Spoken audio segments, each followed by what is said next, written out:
Good evening.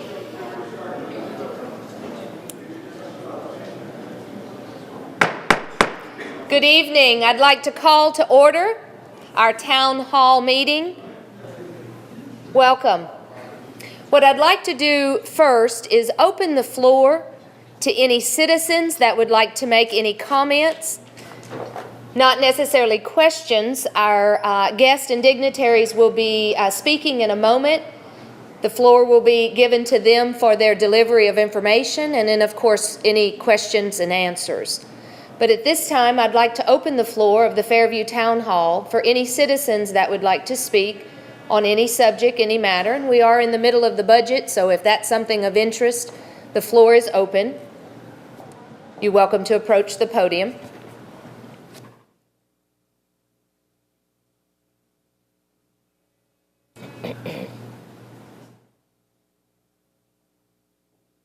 Welcome. I'm John Cherry for the Fairview Area Chamber of Commerce, and I just want to say that in our, I guess we have it confirmed, and Jeremy, you can tell me if it's true. We got our Commissioner of Tourism for the state is going to be speaking to us at the July 15th luncheon, and so we'll have more about that, when and where, or not when, but where. And so we're very excited about that, and to talk more about, how to bring tourism to Fairview and the park, and how to boost those numbers, and to bring revenue and to help our small businesses. We're going to grow. We might as well grow in a positive way, and so I'm very excited about that. So we'll give you more information on that as time gets closer to it. Great. And thanks to Jeremy for helping us get that done. That Miss Susan Whitaker, she'll be joining us. Fantastic. She's very involved and has always accoladed good things about Bowie Nature Park, so she's already plugged in. I appreciate that. Okay, lots of other public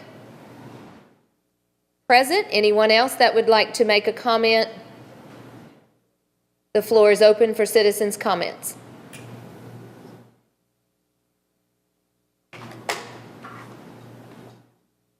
Need the Jeopardy song. No? Huh? Jeopardy song? No? Okay. At this time, I would like to thank all of our guests that are present. We're going to introduce them and let them speak. We have Senator Jack Johnson. Welcome. We have our State Representative Jerry Durham. Thank you. Welcome. And his beautiful wife. We also have with us our county commissioners, Mr. Bubba Jones. He laughed like I said something wrong. Sorry. And Mr. Ricky Jones and Mr. Dwight Bubba Jones, and they're with us, and they may say a word from the county. So at this time, we're going to join you and allow them to take the floor. And again, welcome to our town hall meeting.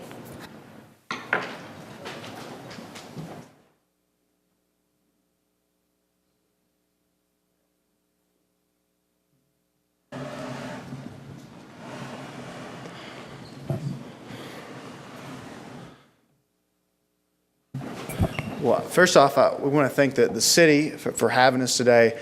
The way that we've done these town halls in the past, Spring Hill and Franklin, is we've not really had an agenda. This is just our way of coming and listening to any questions you have, giving any updates on whatever issues that you want to talk about. There's really no agenda. Anytime that we're in Nashville, we're always trying to cut red tape on small businesses to stimulate the economy. We're always trying to make sure that Williamson County maintains its place as the top educational county in the state, always trying to make sure it's the best it can be. We're always trying to keep taxes low. So those are the biggest things that we're always talking about. We can talk about infrastructure, we can talk about Common Core, healthcare, whatever you want to talk about, but I don't have an agenda. Here to listen and here to talk about whatever it is that Fairview wants to talk about.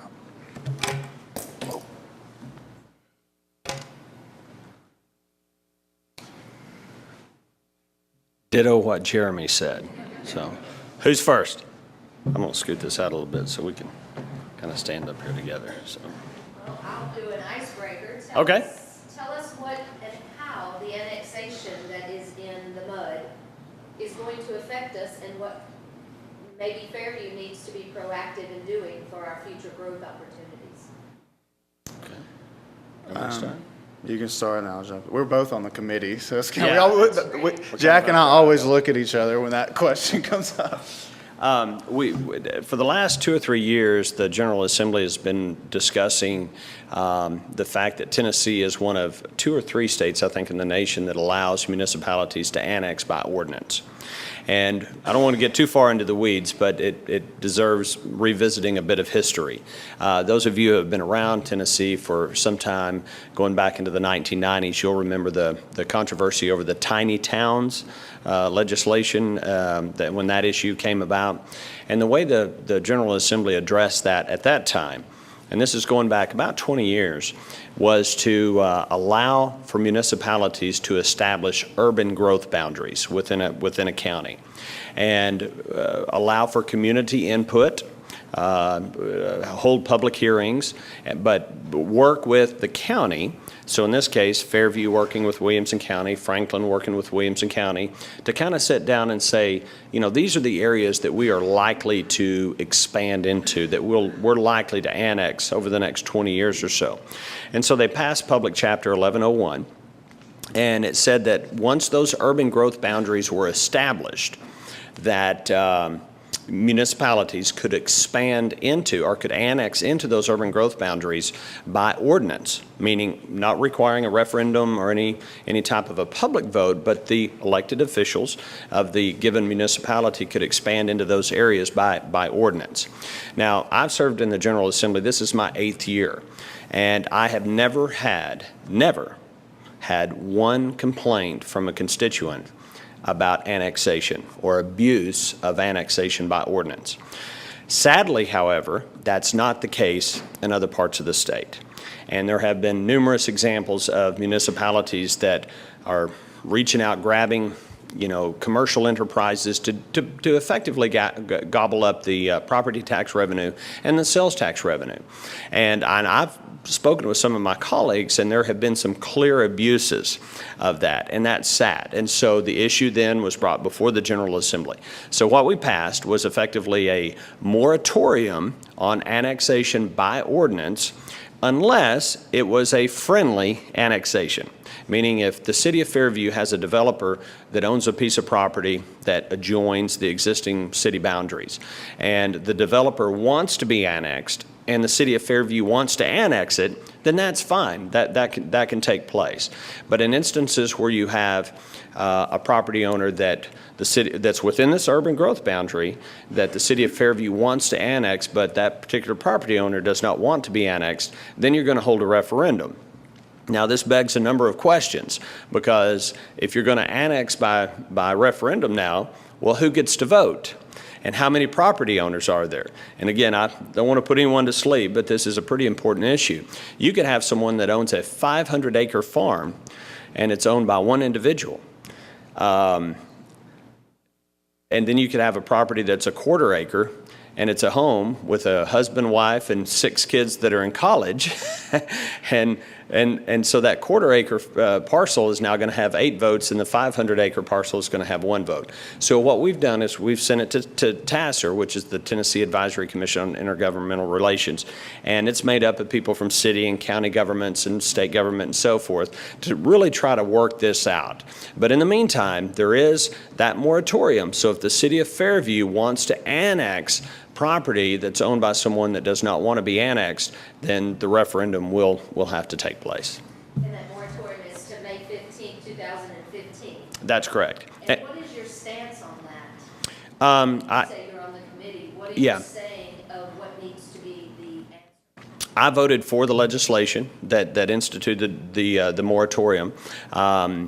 Effectively because in looking at Williamson County and possible annexations, you know, into the foreseeable future, and part of it, Beverly, is the fact that the legislation was going to pass. I mean, there was overwhelming support, you know, for the legislation. I was the one who offered an amendment in committee to make sure that friendly annexations were not impacted, commercial annexations were not impacted, because I really wanted to try to mitigate the impact that it would have on municipalities in Williamson County. sometimes there's an old expression in politics. Sometimes if you can't stop the train, it's better to get on and help steer the train. And so that's the position that I think most of us in the Williamson County delegation took. And again, I'm hoping there won't be any significant detrimental impacts for municipalities in Williamson County, because again, what I've found is that whether it's Fairview or Nolensville or Spring Hill or Franklin, is that generally there's a good cooperative relationship with the landowners and those developers that are developing potential properties that might be annexed. And so bottom line is what's going to take place over the next 12 to 24 months is a real intensive look at this at TASER, which is really the body that should be taking a look at it. This is one of those times where there was a whole lot of support for a bill, and we wanted to make sure, well, I mean, and just to be fair, we wanted to protect private property rights. There's no doubt about it. I've never talked to anyone in Williamson County who feels like they were unfairly annexed. I have not, but now I talk to a lot of people, and Fairview is the one place where I heard a lot of it now outside the city, where people were concerned about potentially being annexed. I still remember the joke on Northwest Highway was they may not annex us because then Ricky might run for mayor or commissioner. It was kind of funny.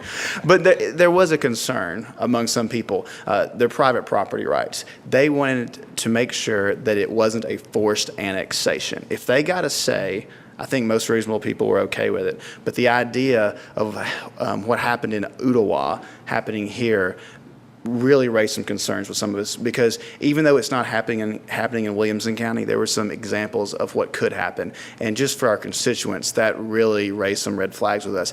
But this is one of those times we wanted to make sure that we didn't use a sledgehammer, we used a scalpel. So that's some of the amendments that Jack was talking about. Since it wasn't happening so rampant in Williamson County, we wanted to make sure that whatever happened was not something that would hurt our cities 10 or 15 years from now. So I think that's why the legislation came out the way that it did. I hope that makes sense. Yep. And we're tracking it very closely because it does affect lighting for big. And it could have been a lot worse, I promise. Jimbo. I have kind of an issue. I can remember years ago, I live out by the corner of CCC and Brush Creek, and Cal was going to sell his property. They're going to turn that into a movie theater and maybe a NASCAR track, and just who knows what it's going to want. So we all went down to Ace's house, and I said, look, man, I live in the county because I want to live in the county. But when I live in the city, I bought a place in the city. I just want to be left alone. Just leave me alone. You know, take care of my own problems. So he said, well, we're gonna provide you with sewer. And I said, well, I already have a septic tank. If it breaks or something, it's my fault. I'll take care of it. Well, we're gonna give you city water. I said, well, look, I got an issue with fluoride, but I've got my own well. And if it breaks, I'll get Magrum Plumbing to fix my work. Well, your property values are gonna go up, but the assessment, because we're taxing them so much in the development, your taxes are gonna go down. The gentleman, my property values are going to go up, but my taxes are going to go down. I'm a little skeptical. I honestly believe that right now, my tax burden will never be as low as it is now, ever. I think they will only go up. Get the property rights. I told him if Cal wants to sell it and build whatever, then that's cool. I'm out to Centerville and Bon Aqua. I'm just going to keep going, you know. Asking for input earlier. That's my input. I just want to be left alone. If the city wants to annex where I live, you know, that's the way it goes. I guess I'll just have to pack up and leave. I'd rather just stay there if it's okay.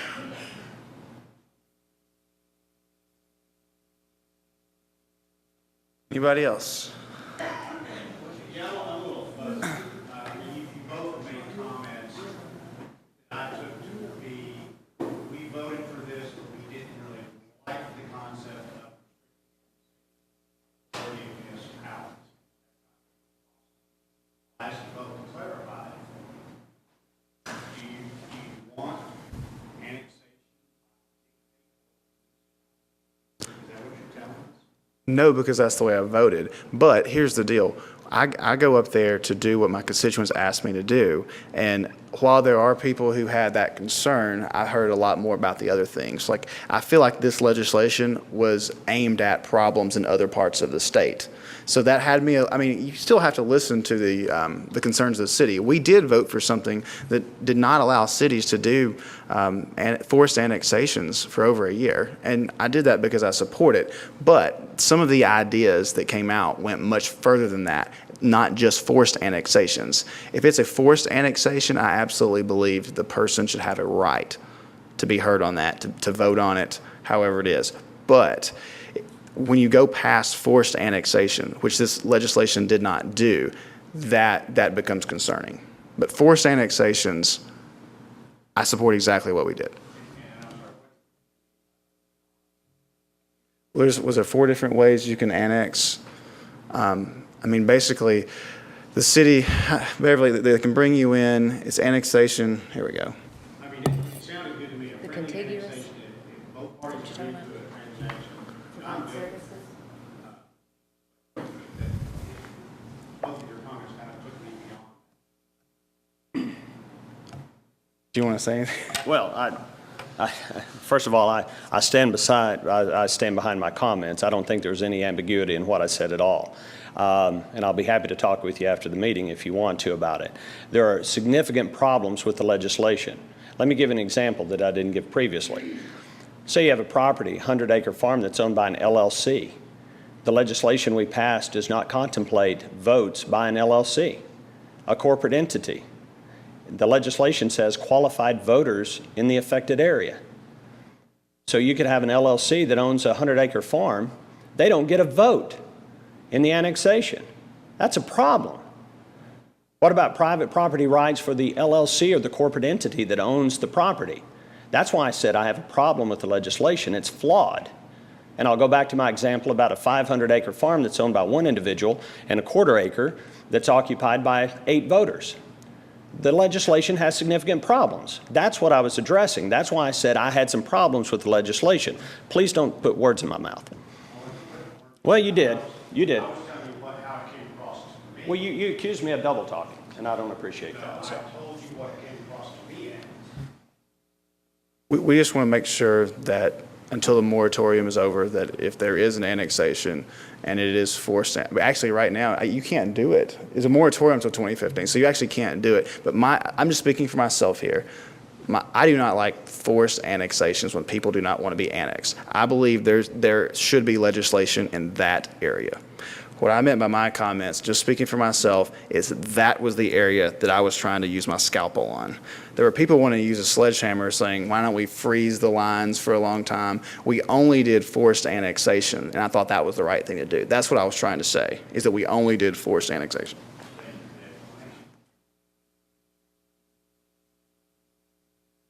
John.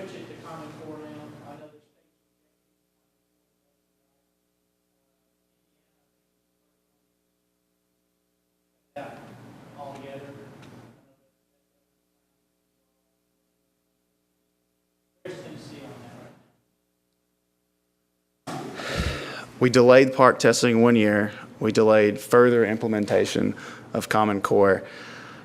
And that was a fight. A bill was high. I do not support Common Core for a lot of reasons. Just to be brief, I think there's issues with the collection of data. I worry about people's privacy. I worry that perhaps we're giving too much control to the federal government. I realize it was not developed by the federal government, but they took it and ran with it. And it's not proven to work. I was talking to a couple before this meeting. I agree with them. They were saying, why are we using our own children as an experiment when we don't even know if it works? I just feel like every 5 years there's something that comes along that's supposed to be the next great thing. And until we know that it's a good thing, I'm just not really in a hurry to implement it. So I just feel like we don't have a reason to do Common Core. So until I'm convinced that it's going to help Williamson County children learn better, I'm going to keep being against it. And I don't think I'm ever going to be convinced of that. Yeah, what's interesting about, John, what's interesting about Common Core is if you were to meet with members of the General Assembly, and I'll give you a good example, my friend Dolores Gresham, who's chairman of the Senate Education Committee. Dolores is a former Marine I don't think you're supposed to say former Marine. She's a retired Marine. And she's a bulldog, and she is a go-getter, and she is an arch conservative.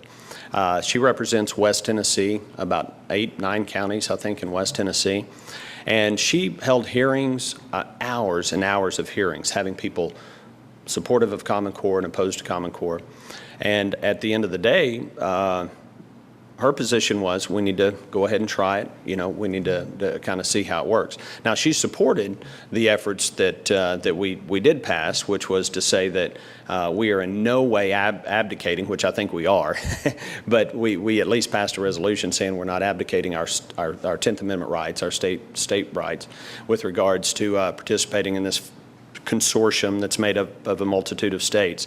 But in fact, we are, and that's the bottom line with Common Core, is it is common, and there's 30 some odd states that have entered into this consortium. But the point I'm trying to make is with our colleagues in the General Assembly, folks that are friends of mine, it was not as big of an issue in their parts of the state as it was right here. And really, Williamson County was kind of ground zero, I think, for a lot of the concerns and the opposition. And I say this as not only your state senator, but also the father of 3 kids who attend Williamson County Public Schools, and very proud of our school system here. We do not need to be abdicating any of our state rights to the Federal Department of Education, which I think should be abolished. I don't think we need a U.S. Department of Education, but we need to handle those issues at the state level. And we don't need to be abdicating our sovereignty to some consortium that's made up of a number of states. We've got great educators. We've got great county commissioners and school board members here, and parents that are engaged and active. But as Jeremy said, it was a fight to just delay the use of the PARCC test for a year. Much less to delay implementation of the Common Core standards for 2 years, which was the House amendment that passed that ended up getting a fiscal note, and we can get into all the weeds there as far as that goes. But at the end of the day, our governor, Bill Haslam, who's a friend of mine, I like the governor a lot, but he was adamantly wed to maintaining the course with regards to Common Core standards and the PARCC test. He was not happy about delaying the PARCC assessment. So I think with those folks that are in education, we're going to start hearing more. And we've got the issue with regards to the TCAP delay, and that just made news here recently. If it had been up to the Williamson County delegation, the House members and myself, we would have completely gotten us out of Common Core altogether and gone back to the drawing board. And if we're going to come up with standards, we can do it at the state level. We don't need the influence of Bill Gates. We don't need the influence of the U.S. Department of Education. We can do that here. We've got very smart people here in the state of Tennessee that can come up with good standards. And so that's where we are. I don't think the debate is over. I think it'll be on the front burner whenever we come back in January. My brother-in-law's a retired district teacher from Dallas. I didn't think about was that test is it's a multiple choice test, and they're trying to sell this whole thing on critical thinking. There's no critical thinking in a multiple choice test.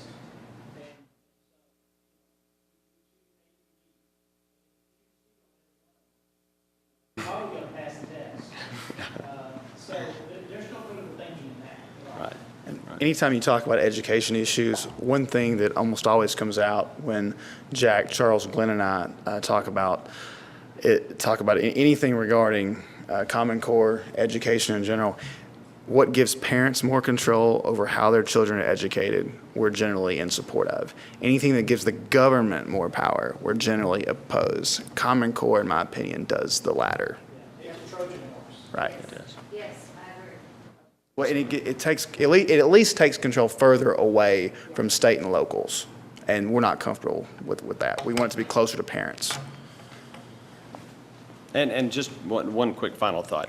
I mean, Williamson County has one of the, and Franklin Special School District had 2 of the finest school systems in the nation. They really are. And why is that? It's because of parental involvement. Yes, we've had significant support from our county commission, who has really stepped up to the plate to write the check, to build the schools and provide the necessary dollars. And that's not lost on any of us. But at the end of the day, what makes a child successful is parental involvement and parental engagement. And that's what, if there was a way for government to encourage that or promote more of that, we could solve a lot of education issues. But at the end of the day, we don't need to be stifling parental involvement. We need to be encouraging it. Is Charles Sargent on the same page as the two of you? On Common Core, I think he is. He voted with us to delay the further implementation of Common Core and park testing. I know there's the whole fiscal note drama, but Can you explain that a little bit? oh goodness. Okay, there's a Charles Sargent, who's one of our colleagues and a dear friend. He's chair of the House Finance Committee. Anything with even a $1 fiscal note must go to the House Finance Committee. Even if you have a $1 fiscal note and it then goes off your bill, for some reason, and I hope we fix this rule next year, it still must go to the House Finance Committee. In the Senate, it's a little bit different. They have a $50,000 sweeper, so not quite everything goes. But if your fiscal note in the House ever it has $1 on it, you go to the House Finance. What was happening is there'd be, and the same issue with there was some gun legislation.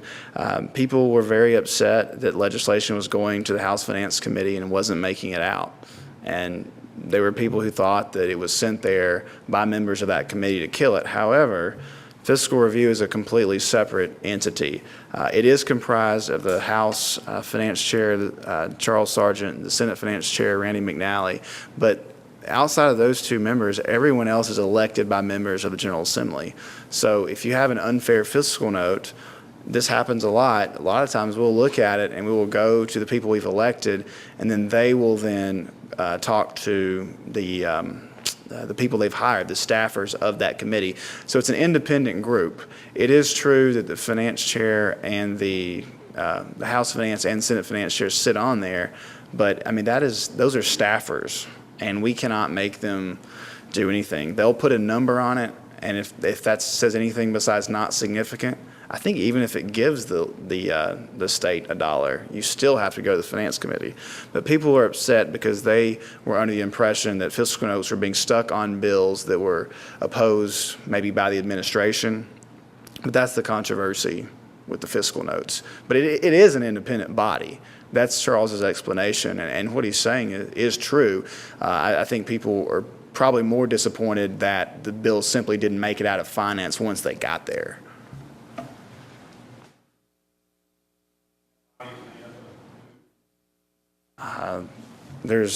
We elect, I think, 4 a year.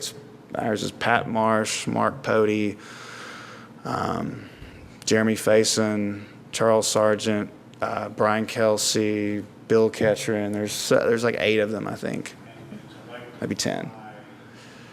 We elect 4, Senate elects 4, and then the chair of the Finance Committee in each. There's 10. Bill Ketron's the chair.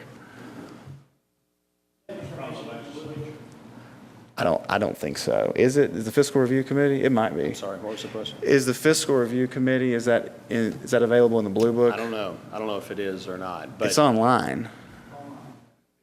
But to echo what Jeremy was saying, so this fiscal review committee that's made up of members of the General Assembly and then the respective finance chairs, they then hire the director of fiscal review, who then hires a staff.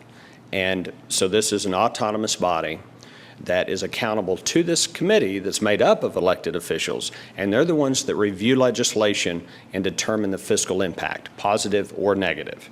And I will tell you, I've had my run-ins with this particular group, but I will acknowledge that they've got a difficult job. They have to read legislation, and if it impacts a particular department of state government, then they reach out to that department and say, what will this cost you, or how much money will this make you, whatever. And they dissect that information, and by and large, 9 times out of 10, probably 9.9 times out of 10, they do a very good job of objectively evaluating legislation to determine the fiscal impact.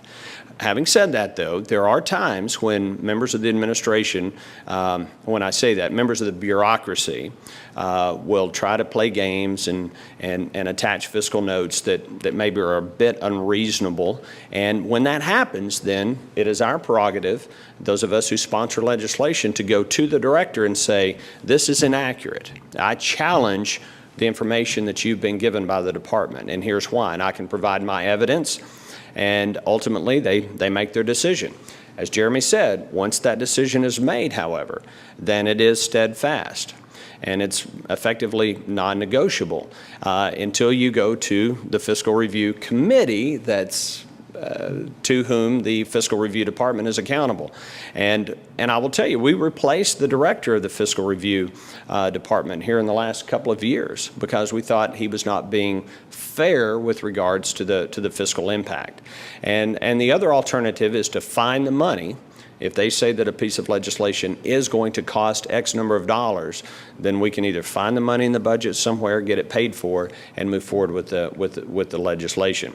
In the case of the Common Core, for those of you who are paying close attention, there was a floor amendment presented on the House side that would have delayed further implementation of Common Core, the standards, and the test for 2 years.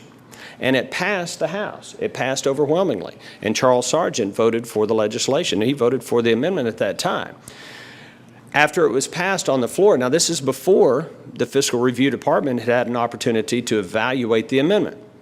And sometimes that happens with last-minute amendments. They get filed, they get drafted and filed, and they get contemplated. Now, as that bill was on its way to the Senate for our consideration, the Fiscal Review Department took a look at it, and they attached a fiscal note of $100,000 or some amount. Now, there were those who were saying, we need to pull that amendment up and vote for it on the floor of the state Senate. And had we done so without addressing the fiscal impact, then effectively, even though we passed it, and even if the governor had signed it, and he probably would have vetoed it, but even if the governor had signed it, it would not become law because we had not addressed the fiscal impact. And as frustrating as this process may be at times, and it is very frustrating, let me also tell you that we are 50th out of 50 states in terms of per capita tax liability. We owe less money per capita than any state in the nation. We're 47th in per capita tax liability.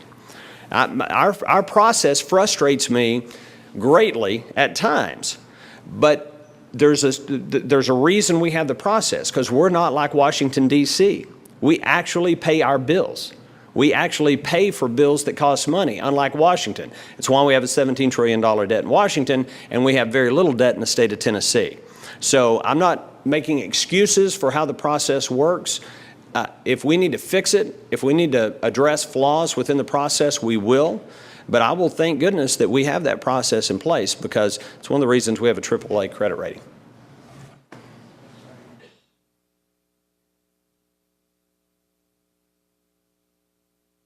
Yes, ma'am.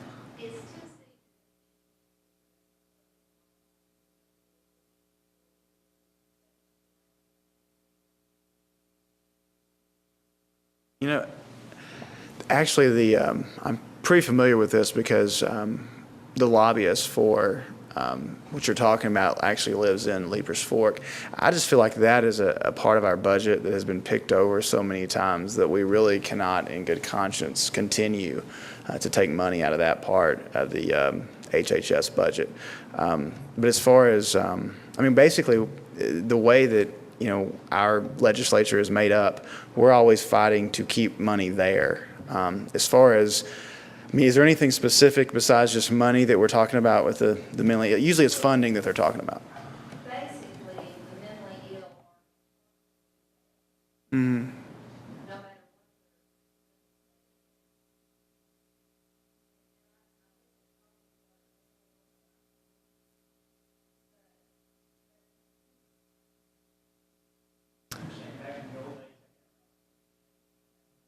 there's no place for the long-term mentally ill to go. When they go to one of these mental institutions to get their medication back wherever they work. That's the first I've heard that, and I've heard a lot on this topic. There was actually someone in my district since I was elected. I met him knocking on their door whose son actually committed suicide because he was mentally ill. But I've not heard what you're talking about, but I'm happy to look into it. I have to be honest, that what I'm hearing right now is the first time I've heard of it. I knocked on 16,000 doors and I talked to a lot of people about it, but I'm happy to look into it. So there's not a committee that's even addressing? I don't know that there's not. I'm just, if on the problem that you just stated, I really don't know, and I would have to get back to you.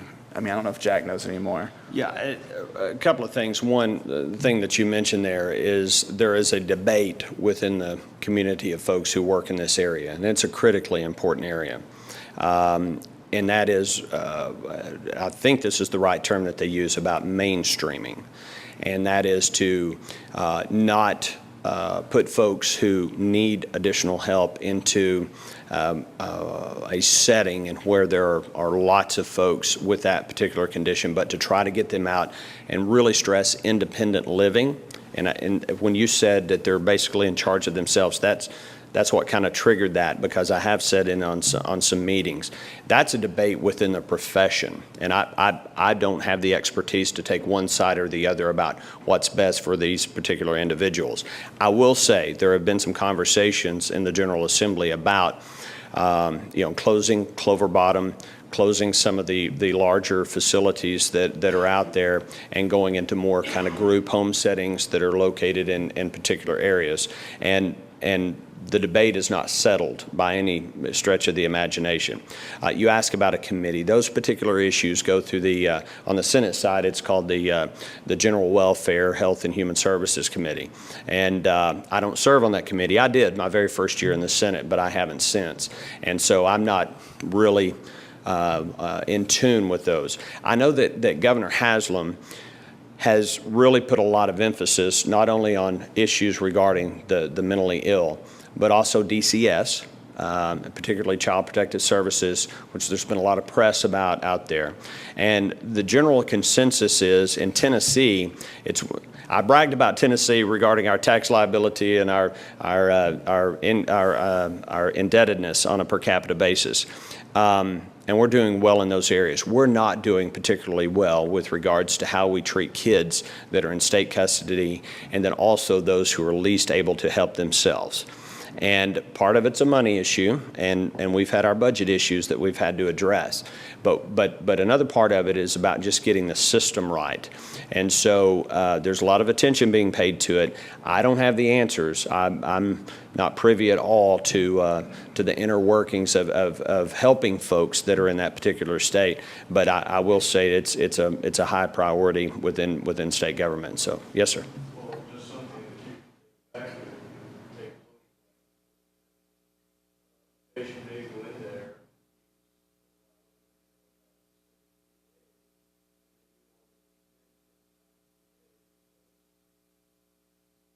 Unless they have both a medical and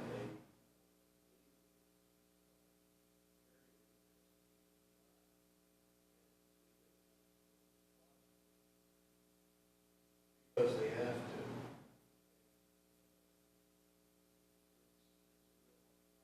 Yes, it's only a problem.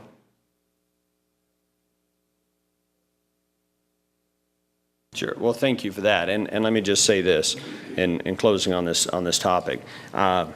Jeremy and I are probably regarded as two of the most conservative, right-wing folks, I guess you could say, members of the Tennessee General Assembly.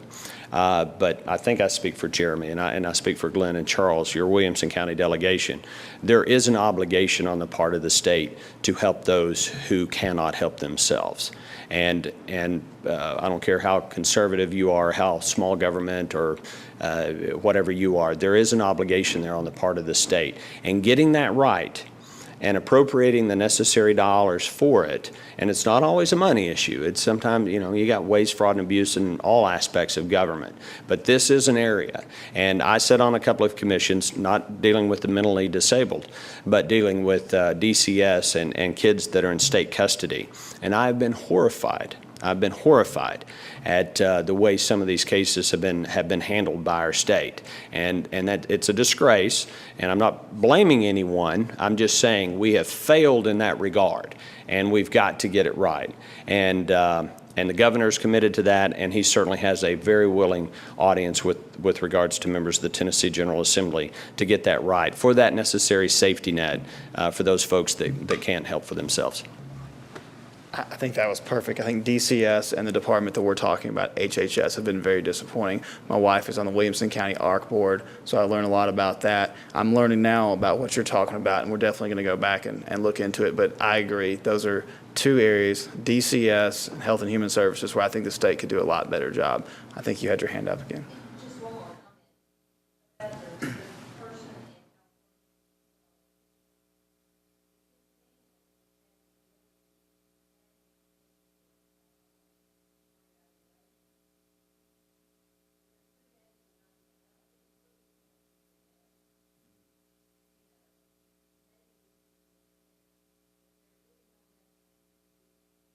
to go to the courts. That makes a lot of sense. It's Joy, yeah.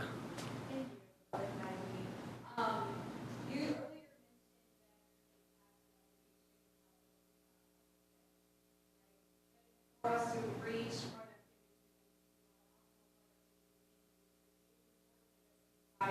livelihood and employment to those jobs, what does the Congress do to reach out to these people and let them know that their needs? Well, just like if people are unemployed, what the state does. People underemployed, unemployed, looking for jobs, trying to find jobs, social welfare. What does Congress do to reach out to them? Well, I mean, technology has helped a lot with that. We do a job fair once a year. We do it in the factory. We could certainly do one here too. But generally, we believe that government for the economy to grow, the government should get out of the way mainly. So we usually believe that less government is better. So government is not.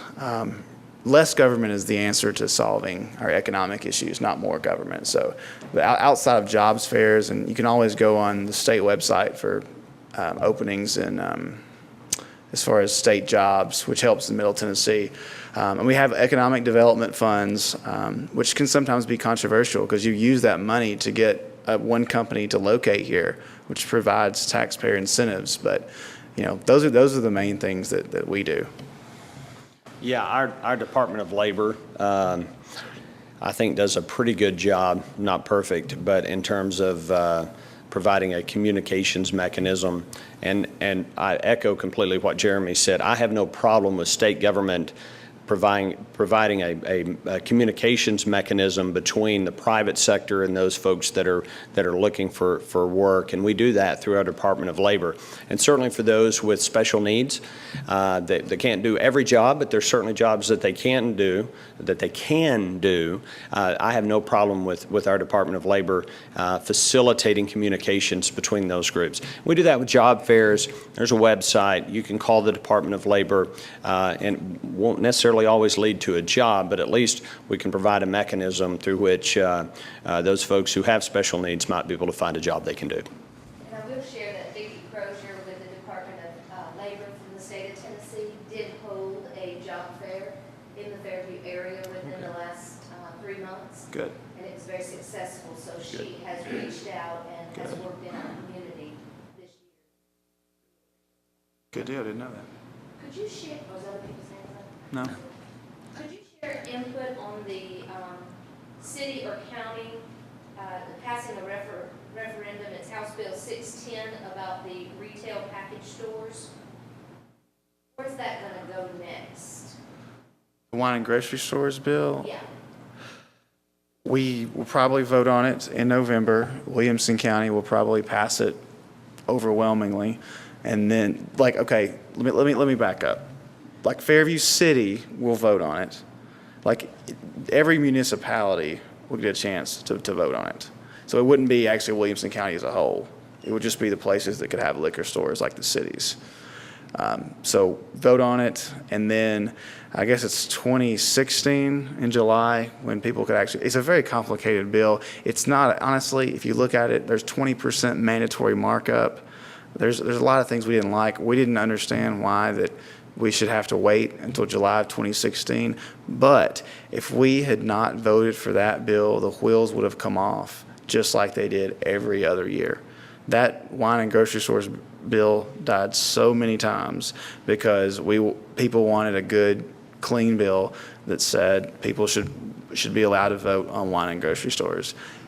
That is not, I mean, that, again, 20% mandatory markup, it's so complicated too. So let's say Fairview in November decides they want wine and grocery stores.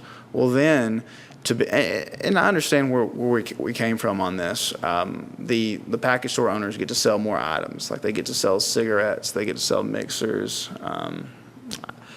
But and it's like if you're beside a grocery store, then it happens faster. Yeah, if you're within 500 feet of a grocery store, it happens faster than if you're not. So you get a jump start on even the other people. I mean, it's a very convoluted bill. Yes, there'd be wine and grocery stores by July of 2016. Is it the good free market version of the legislation that I voted for 2 years ago? No. It's got amendments on it that would get it out of other committees where it could pass on the floor. It was so bizarre. Just to be candid with it, I feel like I know 2/3 of the room at least. You had people who were on the very far religious right, and then you had people who were just liberal Democrats voting together to stop the bill. I mean, it was the craziest thing. Like you had Richard Floyd, who literally said on record he wanted to go back to prohibition. And then you had all these Democrats who don't want to change anything since they lost control, fighting what I think was common sense legislation that probably 85 to 90% of my district wanted because it allowed people to vote on it. It wasn't just a light switch whether they're doing it or not. It allowed people to vote. But it was just crazy politics. I don't agree with everything in the bill. I did vote yes because people in my district wanted to be able to vote on whether or not wine would be in grocery stores. That's why I voted yes. And it's a very convoluted bill. Don't necessarily think everything should have been in there. People were trying to be fair to package stores, and I understand that. That's their livelihood. Just like, most people, their house is their main source of savings or the 401k. I understand where people are coming from, but if you read the bill, it is a little crazy.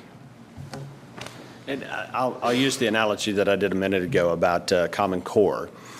Here in Williamson County, in my almost 8 years in the Tennessee General Assembly, wine and grocery stores is by far and away the number one issue that people stop me on the street and want to talk about.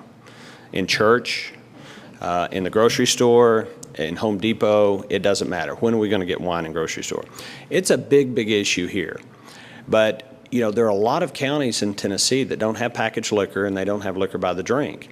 And this bill's not going to impact them because you have to have one or the other in order for this bill to apply.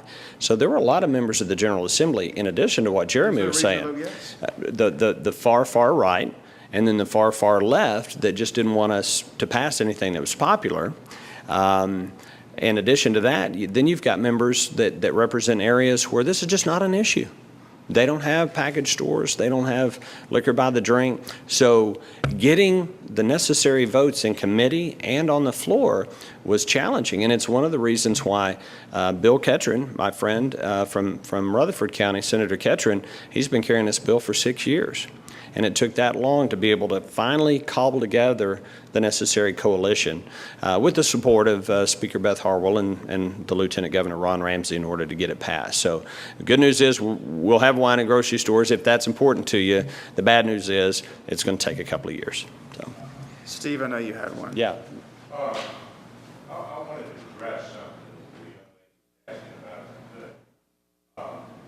I think the state of Tennessee doesn't consider the resources, job training and educational opportunities available. Back historically, look at the state. Almost a junior college and a trade school and a technical school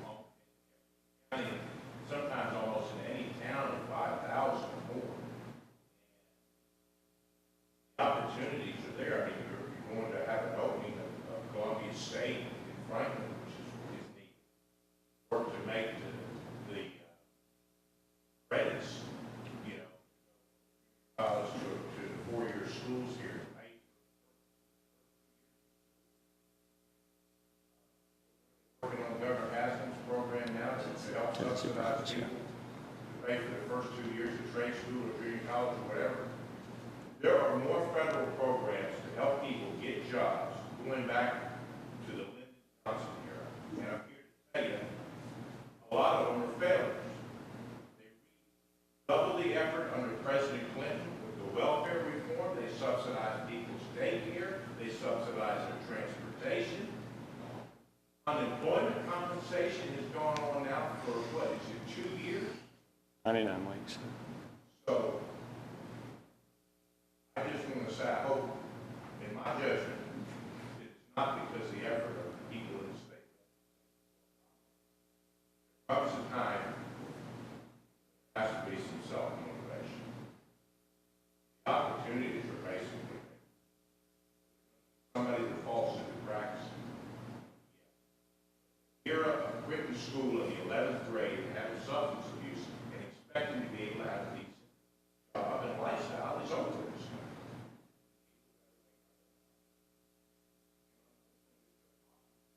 Across the country, hopefully, that myth still Steve Albrecht with Marsha Blackburn's office, by the way. I had to make sure he said something good before I threw Marsha out there. Ricky? DEP funding.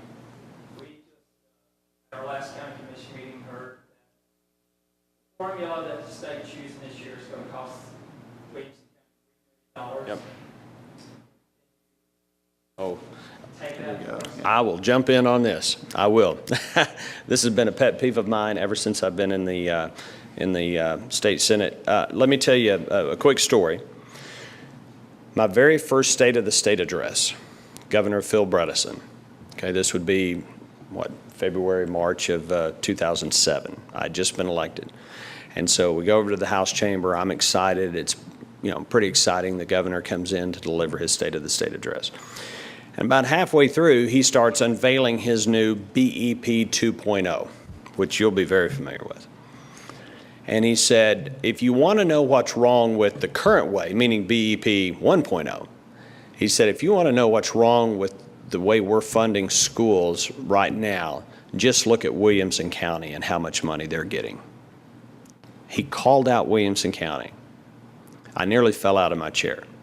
I looked over at Charles, who was sitting a few rows ahead of me, and I think he did fall out of his chair. There always has been, and there always will be, a degree of hostility towards Williamson County because of our prosperity, because of our high per capita income, our high median home price, whatever the case might be. And it's unfounded. It is entirely unfounded. The old formula did provide extra money through BEP for counties like Williamson County that were experiencing unprecedented growth. You look at counties across the state of Tennessee, they haven't built a new school in 20 years. We're building how many new schools a year? I mean, it's at a cost of what, $20, $30 million per school. I mean, it's insane, higher than that. But that's because people want to come here because of our schools. So we're being punished because of our success. We're being punished because people in Williamson County, long before either the two of us, stepped up to the plate and said, if we build it, they will come. And folks in Williamson County did that 20, 30 years ago, or even longer. And they said, we're going to invest in education. They stepped up to the plate, and they committed the dollars to have a first-class, first-rate school system. If you go back, and some of you will realize this, if you go back 30 years ago, there wasn't much difference between Williamson County, Wilson County, Rutherford County, Sumner County, so forth. So what is it over the last 30 years that's made Williamson County what we are? And I'm not criticizing these other counties, but I mean, just look at the numbers. At the growth, at the per capita income, median home price, whatever metric you want to use, Williamson County is flourishing. And it is due in large part, not solely, but in large part because of the investment that was made by this county years ago in education. And now we're being penalized for it. And so this latest news, and I got a personal call from the Deputy Commissioner of Education to let me know that we would be hit again for $3 million in the coming fiscal year. And I won't tell you what I told him over the phone because this is a public venue, but it was not friendly. And I said, we're going to be addressing this. And I can tell you, Jeremy is supportive. Charles Sargent, who's chairman of the Finance Committee, he is supportive of this. And I'm just sick and tired of Williamson County, and Franklin Special for that matter too, but in particular Williamson County being penalized for doing the right thing. That's not what we stand for. I don't think it's what state government stands for, and it's unacceptable. I can't tell you we're going to reverse it, but I can tell you there's going to be 4 of us at least that are going to be screaming from the rooftops. Let us know if there's anything we can do. Well, let's talk about judges, because this is why it's very important. This is one of the reasons it's very important. Basically, there was BEP 1.0, and then essentially every 5 or 6 years, Memphis will sue the state, and they will say that you must guarantee us a certain level of performance in our schools. The gist is that our schools are not performing. The state has a right, or the state has an obligation to make sure that they are, and well, guess what? They still aren't. So you have to continue to put a higher and higher per capita dollar figure on each child. Well, right now, it's crazy, though. Even Metro and Shelby County, which are very similar, actually Metro and Memphis, it's almost 2-to-1, Memphis to Metro. And those are pretty similar school districts. But the reason I bring this up, Jack hit the other out of the park, so I'm not even going to touch that. But it really matters who our judges are. And we have a judge. We have an amendment number. Actually, let's talk about all the amendments, because the judges is part of that. Is number 2. The First Amendment is the pro-life amendment. Basically, gives the legislature the power to regulate certain types of abortion. Now, there's always Planned Parenthood versus Casey. We can't do anything that would violate an undue burden standard.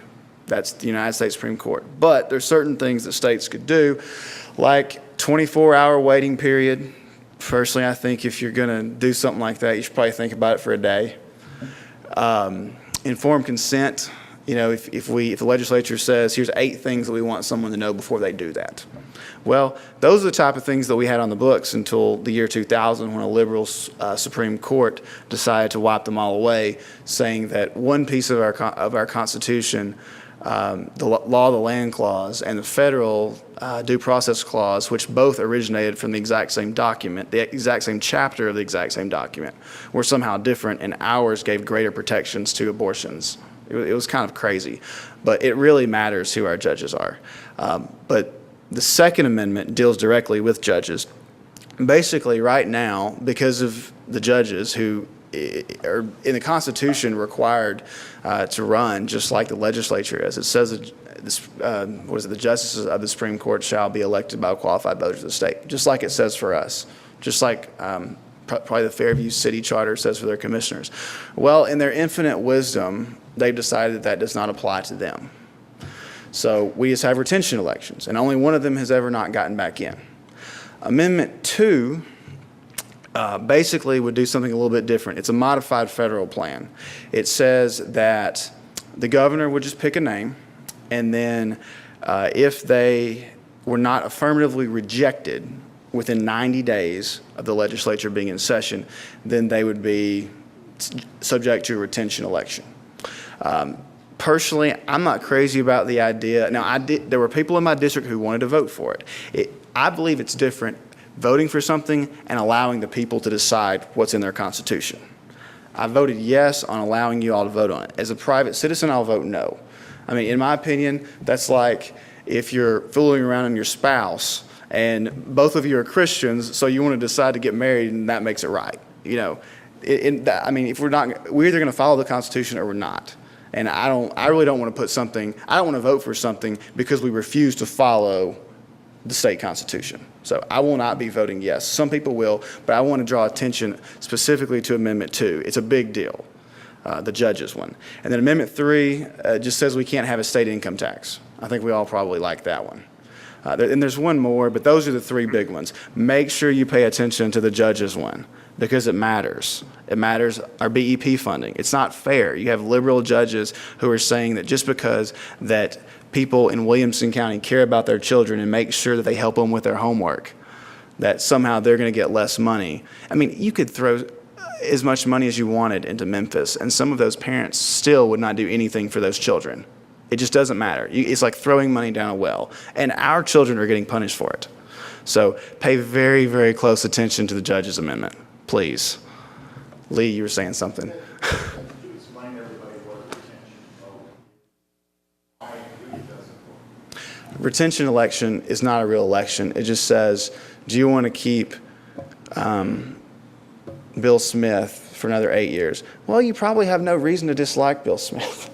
You probably say, and if you don't, the thing is, if you go down the ballot, you have to vote no, or it counts yes. Like in a retention election, if you're not voting no, you're voting yes. So some people will vote for.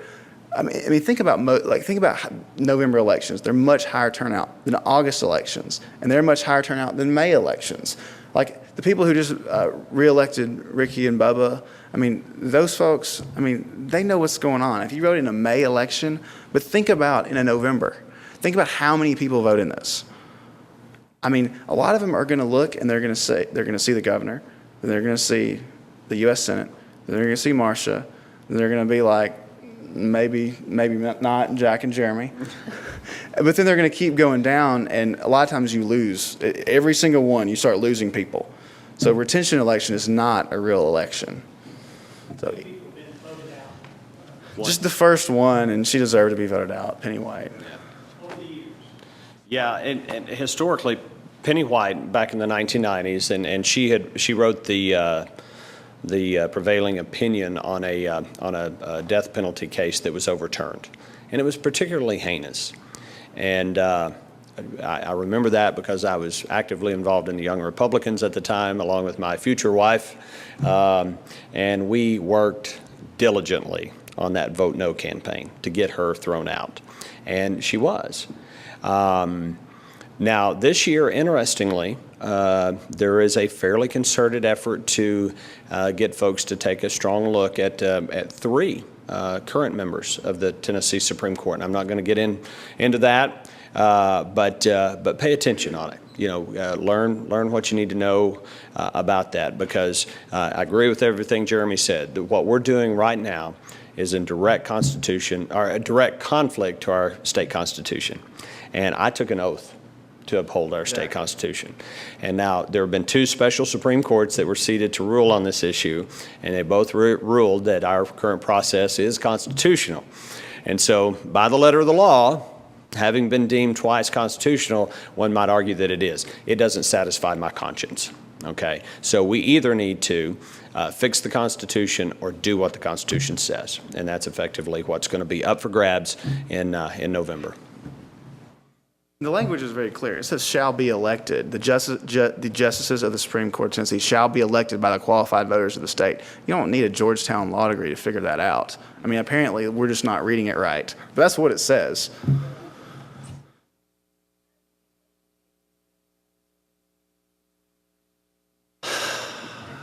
Goodness. You know, sometimes this is one of those times. I'm not a big special interest group person, but if you're very passionate about, like, well, let's just take the abortion amendment, Amendment 1. Let's take the first one. You know, if you're passionate on one side or the other, there's groups. There's Tennessee Right to Life on one side. There's Emily's List on the other side. That would be one easy way, because yes, no normal Williamson County person can sit around and read all of their opinions for however many judges are on the ballot. I would think about what groups that you might align with and maybe use that as a resource, see what kind of data they're using, and see if maybe that you agree with the conclusion that they came to. Because yes, that's a very hard thing to do, is get up on judges, but you'll probably need to look at some resources. Just use some groups as a reference that have, you know, maybe we thought these three really told us a lot about the judge, and then maybe look at the summaries of those and see if you agree with what they said. And you're going to have some information over the next few months that's going to be coming out, because really since the Penny White vote no campaign back in the 1990s. There really hasn't been a concentrated effort to educate people about the judges. That's going to happen this year, and you're going to start to see a lot.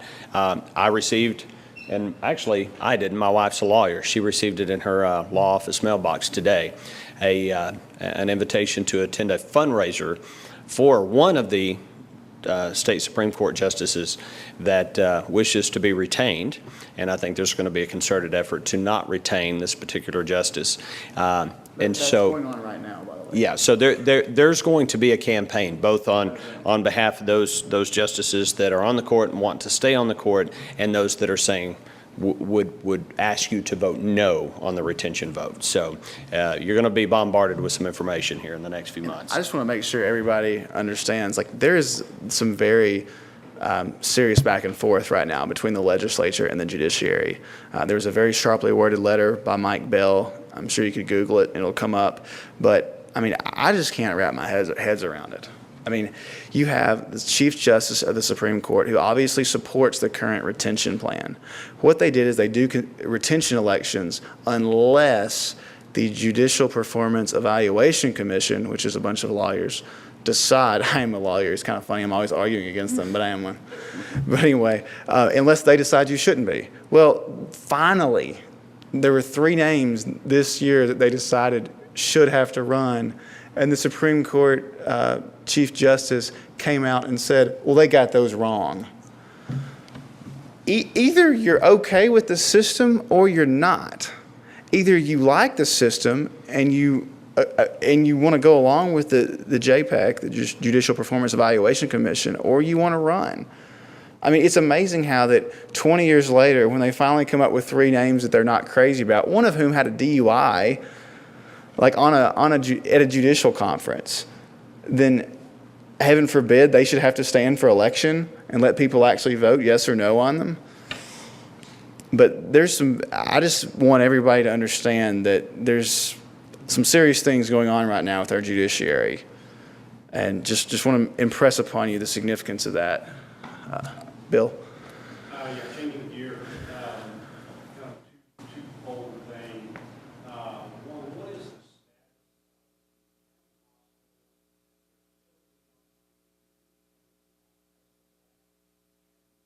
the allocate those funds into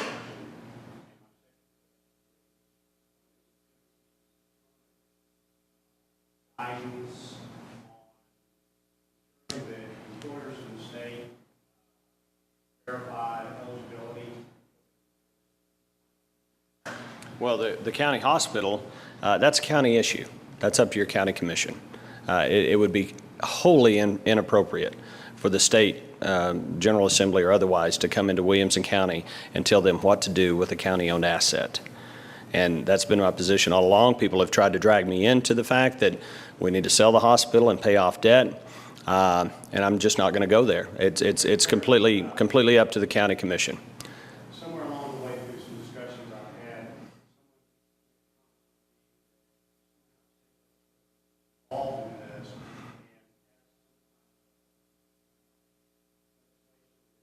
and affected the county's ability.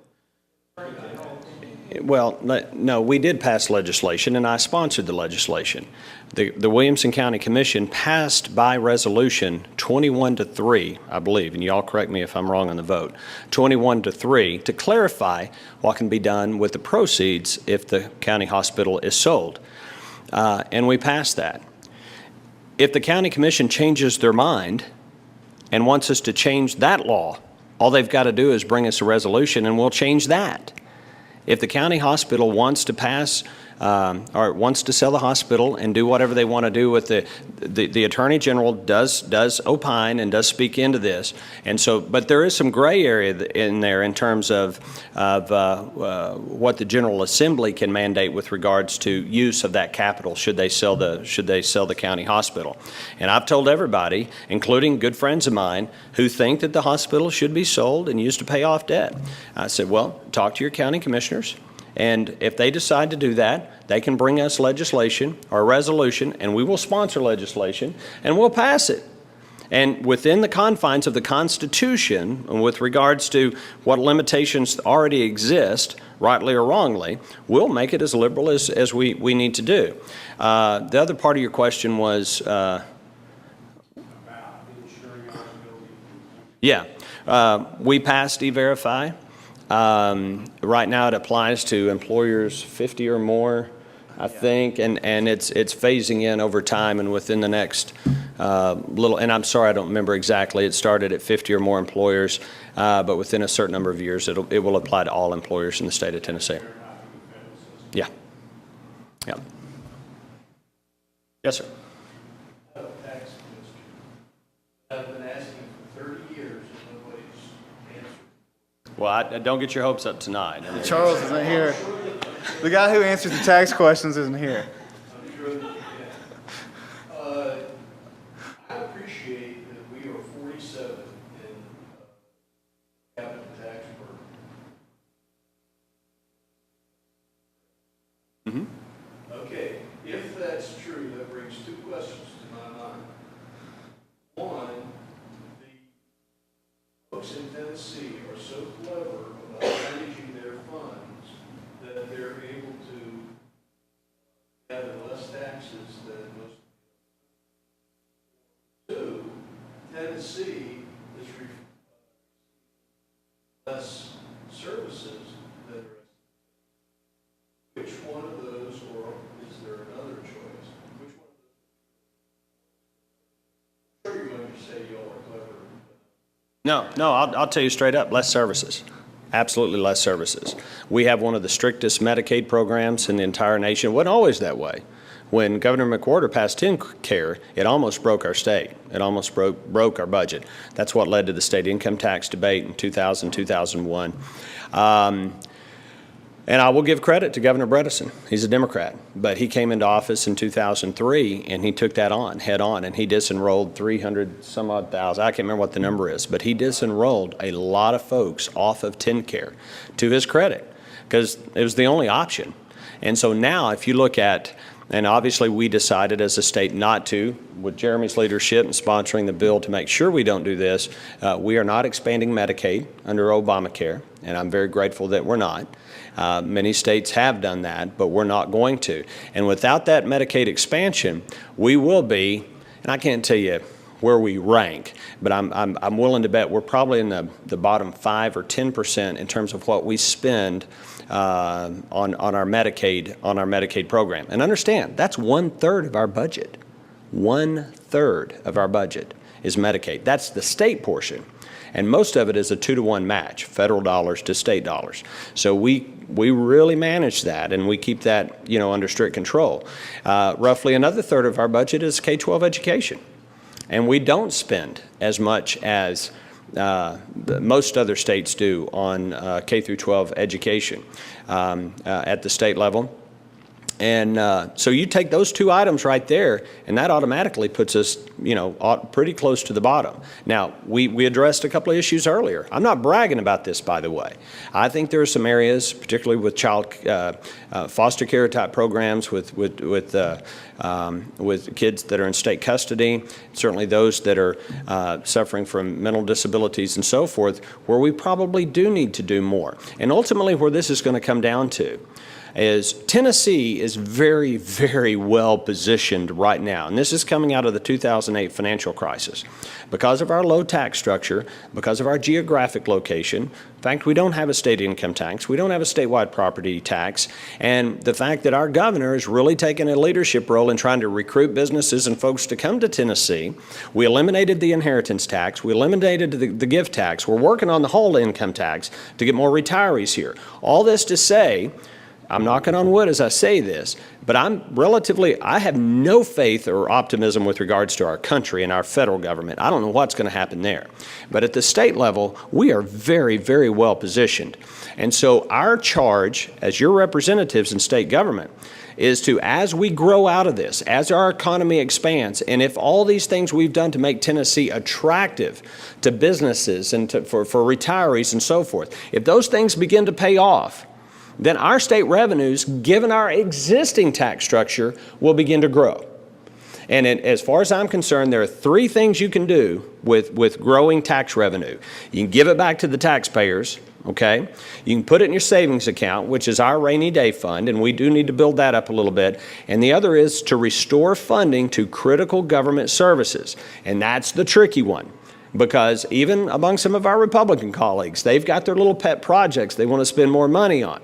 We're going to have to really keep a tight rein on that, because as our revenues go up, we continue to cut taxes, we build up our savings account so we can ride out through rough times, and then we identify critical areas that we need to increase funding. And I would submit that for mentally disabled folks, for kids that are in foster care and state custody, maybe some in K-12 education. Higher education's taken a few hits here in the last few years. So you very carefully measure and identify those areas that need additional revenue. Those are the three things. And again, that's all assuming that we do grow economically, and I think we will. I think we're very well positioned to do so.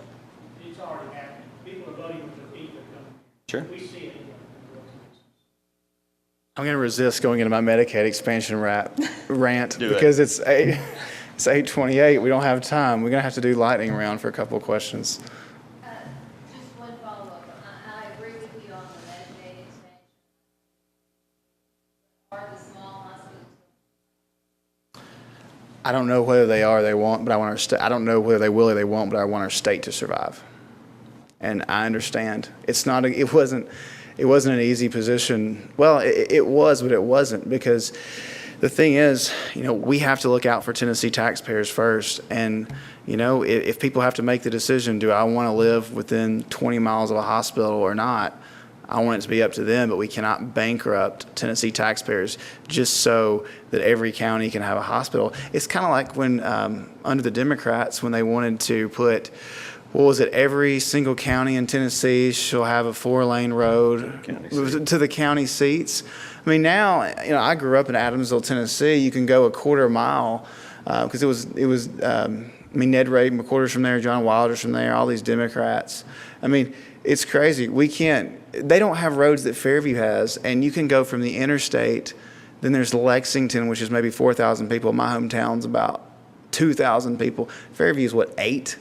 And they've got better roads, and you don't even see a house for a quarter mile.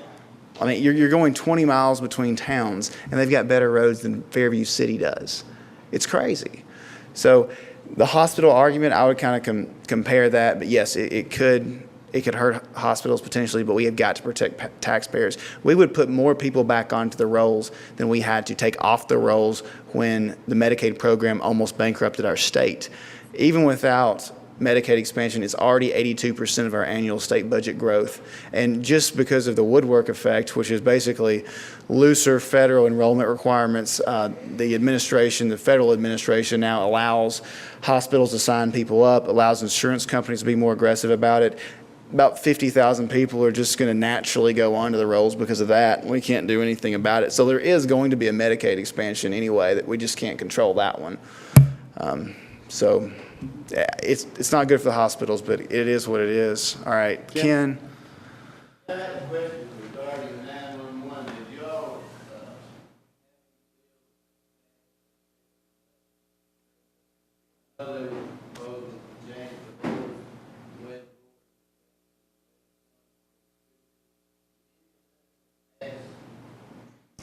Yeah, there was, and Ken, I'm sorry, there's that, you've stumped, I think, both of us. There was a whole conversation about the composition of the board, and boy, did I not realize how sensitive that is. I mean, the 911 board is a highly sensitive topic. I actually saw something in the press, and I don't remember where I saw it about that. Today or yesterday. But yeah, there are conversations about that and how the money's dispersed and that kind of stuff. But it's obviously something you've got a lot of expertise in. So I'll buy lunch if you want to educate me a little bit. All right, a couple more. Jimbo? This isn't intended to be a gotcha question. Sure.